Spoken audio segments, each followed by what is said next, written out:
Bienvenue à tous, you're watching France 24. It's time for our international press review this morning with Nadia Shabi. Nadia, good morning to you. Now, Algeria obviously making big news all across the world. What kind of reaction have you found in the press? Absolutely. It's the main headline, of course, from a lot of the world's press this morning. We have the Herald Tribune, which I've brought for you here. The International Herald Tribune has this picture on the cover.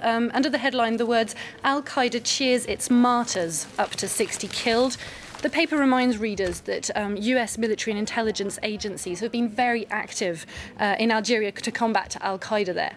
Yeah, so the martyrs refer to the two car bombers, the two bombers who died in the actual explosion. Who've been talked about on the internet. Martyrs in inverted commas, of course, in the Herald Tribune. Of course. In France, Le Parisien has this cover.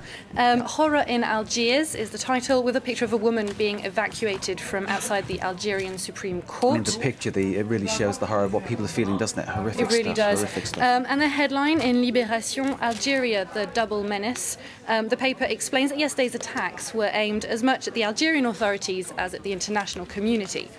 But I've taken a look at the Algerian papers. Okay.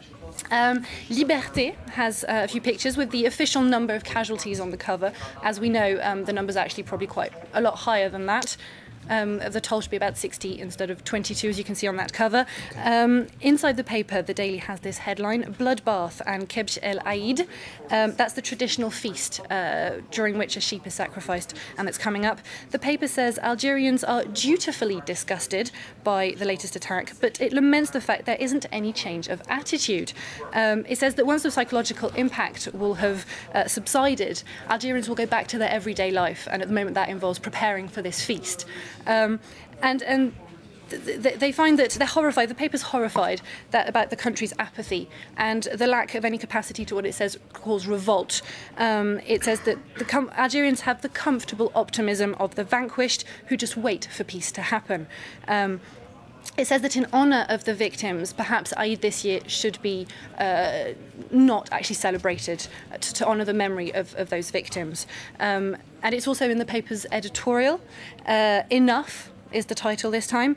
Liberté says these attacks are a sophisticated, if brutal, message to internationalise Algerian events and create the impression that Algeria can expect no relief from terror.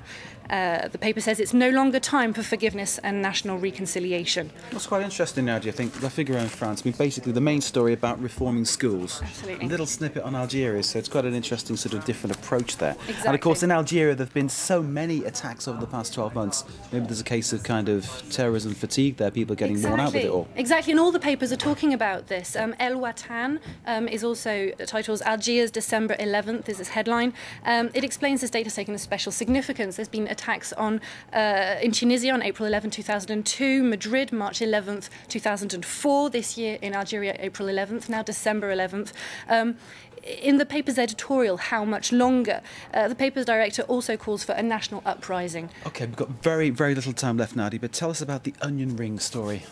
I'm intrigued. Go on. It is about terrorism as well. It's in Süddeutsche Zeitung.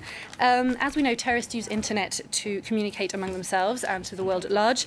But they now have this new way of doing so without being seen by the secret services. They use a USB key. They can put in computers and hide behind and keep their information as they go onto the internet. So it's becoming a real problem for intelligence services worldwide. OK, the Süddeutsche Zeitung. Thank you very much there. Nadia Shabi with our international press review. You're watching France 24. Stay with us. So what about the onion rings then?